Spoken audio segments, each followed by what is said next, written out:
First year new math unit number 6 हमारा topic चल रहा था एक्सरसाइज 6.3। आज हम स्टार्ट करेंगे क्वेश्चन नंबर 5। क्वेश्चन नंबर 5 में वो कहते हैं if N arithmetic means are inserted between A and B, यानी कि आपने n numbers of arithmetic means लेने हैं और उनको a और b के दरमियान में इंसर्ट करना है। तो यहाँ पर हम लेट कर लेते हैं first of all n arithmetic mean. तो यहाँ पर आप लिखेंगे let n arithmetic mean. N arithmetic means हम लेट कर लेते हैं, एन कोई भी नंबर हो सकता है, ठीक है। हमें ये नहीं पता एन कौन सा नंबर है, तो हम यहाँ से लिखते हैं A1, A2, A3 और ये अरिथमेटिक मीन्स हमने लिए हैं ए एन तक, ठीक है। एन गिवन था तो ये 1 से लेकर एन तक हमने अरिथमेटिक मीन्स ले लिए हैं। अब आपने अकॉर्डिंग टू द कंडीशन इनको ए और बी के दरमियान में लिखना है। तो कंडीशन के अकॉर्डिंग हम यहाँ पर लिखेंगे ए और बी और उसके सेंटर में हम इंसर्ट कर देंगे N numbers of arithmetic means को, A1, A2, A3 and up to so on. ये कहाँ तक हैं? AN तक, ठीक हो गया। अब अगर आप यहाँ से देखें, यहाँ पर हमारे पास एक सीक्वेंस बन गया है। ये सीक्वेंस की फर्स्ट टर्म है, ये सीक्वेंस की लास्ट टर्म है। आपको पता है सीक्वेंस की जो फर्स्ट टर्म होती है उसको हम डिनोट करते हैं A1 से। A1 हमारे पास क्या हो गया है? A, ठीक हो गया। और जो लास्ट टर्म होती है उसको हम डिनोट करते हैं वैसे तो AN से, लेकिन यहाँ पर जो है मैं उसको डिनोट कर रही हूँ AN+2 से और वो हमारे पास है B। अब यहाँ पर सवाल पैदा होता है कि मैंने लास्ट टर्म को AN+2 क्यों लिखा है, क्योंकि बाकी हम एक्सरसाइज 6.2 भी करके आए हैं तो वहाँ पर हमने लास्ट टर्म को हम लिखते होते थे AN, यहाँ पर AN+2 इसीलिए लिखा है। ये देखें यहाँ पर आप नोट करें ये कितनी टर्म्स हैं, यहाँ पर है 1 2 3 N, टोटल N टर्म्स तो यहाँ से यहाँ तक हो गई। उसके बाद ये दो टर्म्स भी तो हैं A और B, तो N टर्म्स यहाँ तक और N और उसके अलावा भी दो टर्म्स हैं। तो इस सीक्वेंस में टोटल टर्म्स कितनी है? AN+2, यानी कि N यहाँ से यहाँ तक और दो टर्म्स ये, तो ये हो गया AN+2, यानी कि आखिरी टर्म का नंबर कौन सा होगा? AN+2। जैसे यहाँ तक AN हो गया तो ये AN+1 और ये AN+2, तो टोटल टर्म्स हैं AN+2, तो वो लास्ट टर्म हमारे पास क्या हो गई? B। हम फॉर्मूला पढ़ते थे AN = A1 + N-1 × D। अब D जो है वो कॉमन डिफरेंस को शो कर रहा है। यहाँ पर A1 फर्स्ट टर्म है, AN लास्ट टर्म है, लेकिन यहाँ पर जो है हमें लास्ट टर्म गिवन है AN+2, तो हमें यहाँ पर रिप्लेस करना होगा N को N+2 से। तो यहाँ पर हम लिखते हैं, रिप्लेस कर रहे हैं हम N को N+2 से, यानी कि N को हम इक्वल पुट कर देते हैं N+2 के। N की जगह हमने लिख दिया N+2 इस इक्वेशन में। जहाँ पर भी N है उसकी जगह पर आप लिख देंगे N+2। यहाँ पर भी N की जगह आ जाएगा N+2, साथ में -1 है × D।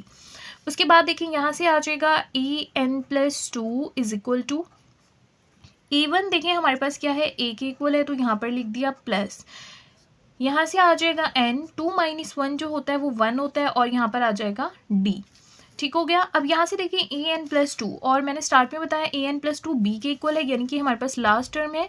तो AN+2 की जगह हमने लिख दिया B A + N+1 × D। यहाँ से देखिए यहाँ से आ जाएगा B, A इस साइड पर ऐड हो रहा है, उस साइड पर जाकर जो है सब्ट्रैक्ट हो जाएगा और यहाँ से आ जाएगा N+1 × D। नेक्स्ट स्टेप पर देखेंगे, यहाँ से हमारे पास है B - A = यहाँ पर है D, N+1 D के साथ मल्टीप्लाई हो रहा है, इसको दूसरी साइड पर ले जाएं तो यहाँ पर आकर ये डिवाइड हो जाएगा और D का आंसर हमारे पास इक्वल आ गया है B - A / N+1। और यही हमने शो करना था कि जो कॉमन डिफरेंस D है वो किसके इक्वल आना चाहिए? B - A / N+1 के। यही हमने यहाँ पर प्रूफ करना था, तो ये हमारे पास इसका फाइनल आंसर है। नेक्स्ट देखिए क्वेश्चन नंबर 6 हमारे पास है if A is an arithmetic mean. वो कहते हैं A जो है वो अरिथमेटिक मीन को डिनोट कर रहा है बिटवीन A एंड B, जो किसके दरमियान में है? A और B के दरमियान में है, ठीक है। आपने प्रूफ करना है इसको लेफ्ट हैंड साइड को राइट हैंड साइड के इक्वल। तो यहाँ से जो है हम लेफ्ट हैंड साइड ले लेते हैं। लेफ्ट हैंड साइड हमारे पास है A - A का स्क्वायर + A - B का स्क्वायर।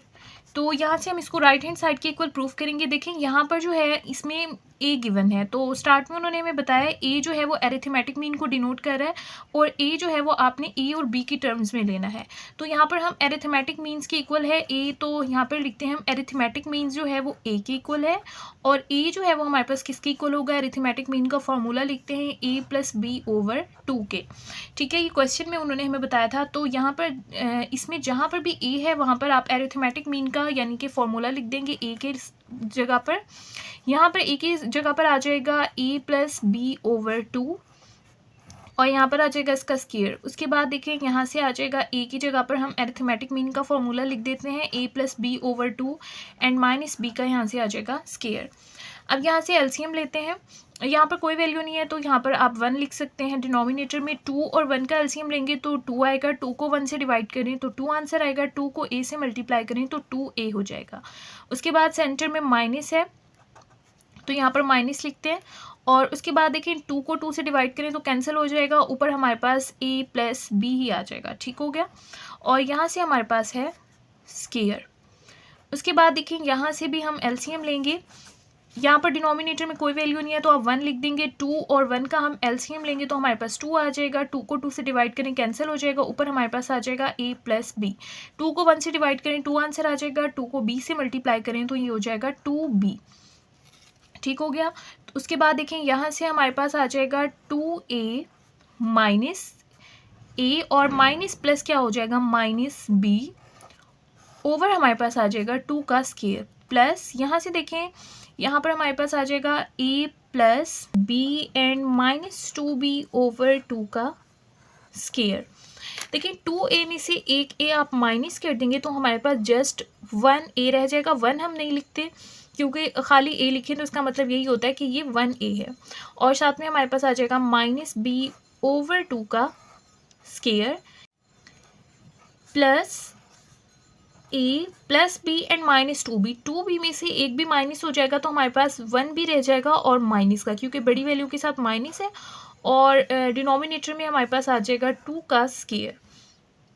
उसके बाद देखिए यहाँ पर आपको स्केयर नज़र आ रहा है, तो होल का स्केयर है तो स्केयर में आप जो है न्यूमरेटर के साथ अलग अप्लाई कर दें स्केयर और डिनोमिनेटर के साथ सेपरेट अप्लाई कर देंगे। इस तरह से अगर डिवाइड हो रही हो वैल्यूज़ तो हम कर सकते हैं। हम यहाँ पर लिखेंगे a माइनस बी का स्केयर ओवर 2 का स्केयर प्लस यहाँ पर भी इसी तरह से न्यूमरेटर के साथ आप अलग स्केयर अप्लाई कर दें a माइनस बी का स्केयर और यहाँ पर आ जाएगा 2 का स्केयर। यहाँ से हमारे पास आ जाएगा a माइनस बी का स्केयर ओवर 2 का स्केयर नहीं 2 multiply by 2 is equal to 4। यहाँ से आ जाएगा a माइनस बी का स्केयर और 2 मल्टीप्लाई बाई 2 हो जाएगा 4। यहाँ से अब हमें एलसीएम लेना है और जब यहाँ पर डिनोमिनेटर सेम हो तो एलसीएम भी सेम आता है और ऊपर वाली वैल्यूज़ भी सेम एज इट इज़ रहती हैं। तो यहाँ पर हम ऊपर वाली वैल्यूज़ को एज इट इज़ लिख देते हैं। यहाँ पर आ जाएगा a माइनस बी का स्केयर प्लस उसके बाद यहाँ से भी आ जाएगा a माइनस बी का स्केयर।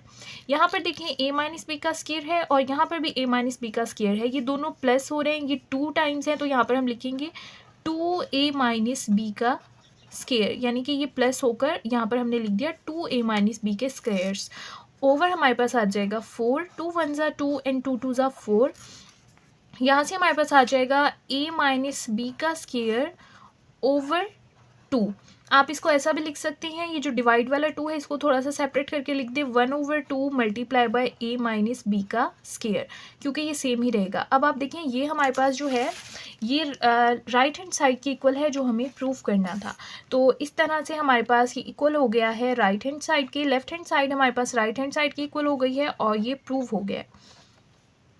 नेक्स्ट स्टार्ट करते हैं question number 7। For what value of n, आपने यहाँ पर जो है वो n की वैल्यू फाइंड करनी है और ये आपको गिवन है is an arithmetic mean between a and b। वो कहते हैं ये जो है हमारे पास एरिथमेटिक मीन के इक्वल है और उन्होंने ये भी बताया कि a जो है वो b के इक्वल नहीं है। तो यहाँ से जो है हम गिवन लिखते हैं, जो इक्वेशन हमें गिवन है an प्लस 1 प्लस बी की power n plus 1 over a raise to power n plus b raise to power n, और उन्होंने कहा वो इक्वल है एरिथमेटिक मीन के। तो ये हमने एक इक्वेशन बना ली है।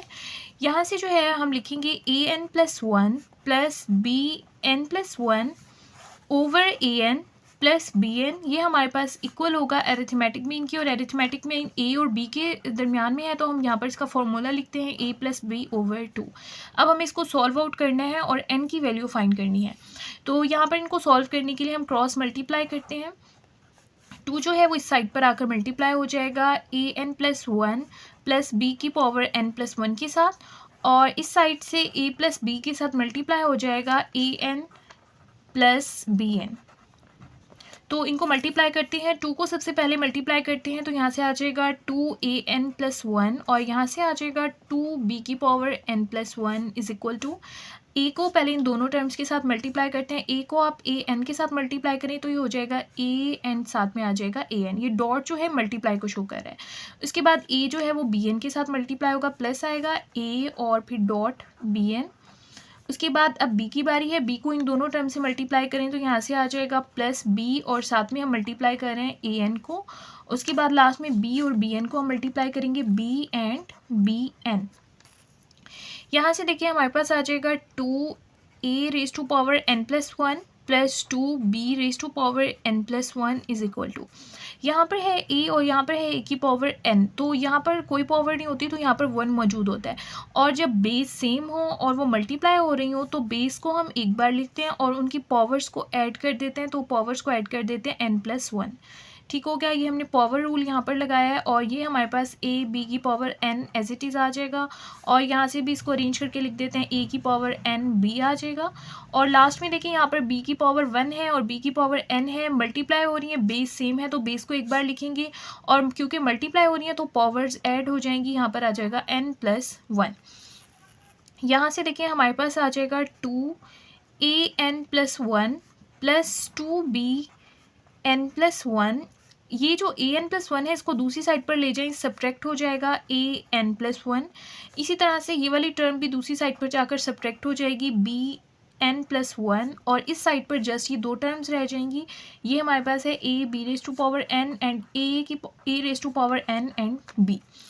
यहाँ से देखिए ये है 2 A raise to power N plus 1 और इसमें से ए एन प्लस 1 माइनस हो जाएगा, यानी ये 2 है, 2 में से 1 माइनस हो जाएगा, तो हमारे पास 1 ए एन प्लस 1 बचेगा। ठीक है ना, क्योंकि 2 थे तो 1 माइनस हो गया और ये 1 बचा है, तो 1 हम नहीं लिखते क्योंकि यहाँ पर जो है ना अगर कोई वैल्यू ना हो तो 1 ऑलरेडी मौजूद होता है। ठीक है, ये अंडरस्टूड होता है। उसके बाद देखिए यहाँ पर है 2 और 2 में से एक ही बी एन प्लस 1 माइनस हो जाएगा, तो हमारे पास जस्ट एक बी एन प्लस 1 बचेगा। ठीक हो गया, 1 हम यहाँ पर लिखते नहीं, इसकी ज़रूरत नहीं है। यहाँ पर हमारे पास आ जाएगा A B raise to power N plus A raise to power N B. उसके बाद देखिए यहाँ से हमारे पास है ए की पावर एन प्लस 1, यहाँ से हमारे पास है ए रेज टू पावर एन और साथ में बी है, इसको इस साइड पर ले आए, ये माइनस हो जाएगी A N B is equal to. इसी तरह से यहाँ पर हमारे पास है ए बी की पावर एन, ये वाली टर्म इस साइड पर ले आए, ये सब्ट्रैक्ट हो जाएगी बी की पावर एन प्लस 1। अब इनको फर्दर सॉल्व करते हैं। यहाँ से देखिए हमारे पास है ए की पावर एन प्लस 1, तो हम इसको सेपरेट करके इस तरह लिख सकते हैं ए की पावर एन और ए की पावर 1। ठीक है ना, पावर प्लस हो रही है तो हम इसका इस तरह से इनको मल्टीप्लाई करके लिख सकते हैं, यानी ए की पावर में हमने सेपरेटली इन दोनों को लिख दिया है। यहाँ पर हमारे पास है ए की पावर एन बी, इसी तरह से यहाँ पर करेंगे ए बी की पावर एन माइनस, बी की पावर में एन भी है और 1 भी है, तो इनको सेपरेट करके लिख देते हैं बी की पावर एन और बी की पावर 1। ठीक हो गया, यहाँ से आप देखें ए की पावर एन और ए की पावर एन सिमिलर है, तो इसको कॉमन ले लें, ए की पावर एन जो है कॉमन आ जाएगा, यहाँ से हमारे पास बचेगा ए की पावर 1, तो 1 पावर हम लिखते नहीं, ये मैंने आपको समझाने के लिए लिखा था, तो यहाँ पर मैंने लिख दिया ए माइनस, ए की पावर एन कॉमन आ गया, यहाँ पर रह गया बी इज इक्वल टू। इसी तरह से यहाँ पर बी की पावर एन एंड बी की पावर एन है, इसको कॉमन ले लें, यहाँ से आ जाएगा बी की पावर एन, यहाँ पर हमारे पास बचेगा ए माइनस बी की पावर 1 यानी कि बी। ठीक हो गया, यहाँ से हमारे पास है ए की पावर एन, ये बी की पावर एन इस साइड पर मल्टीप्लाई हो रही है, इस साइड पर आकर बी की पावर एन डिवाइड हो जाएगी। इसी तरह से यहाँ पर हमारे पास है ए माइनस बी और ये वाला ए माइनस बी इस साइड पर मल्टीप्लाई हो रहा है, इस साइड पर आकर डिवाइड हो जाएगा। ए माइनस बी से ए माइनस बी जो है वो कैंसिल हो जाएगा। यहाँ से हमारे पास आ गया है ए की पावर एन एंड बी की power N is equal to 1 के इक्वल आ गया है।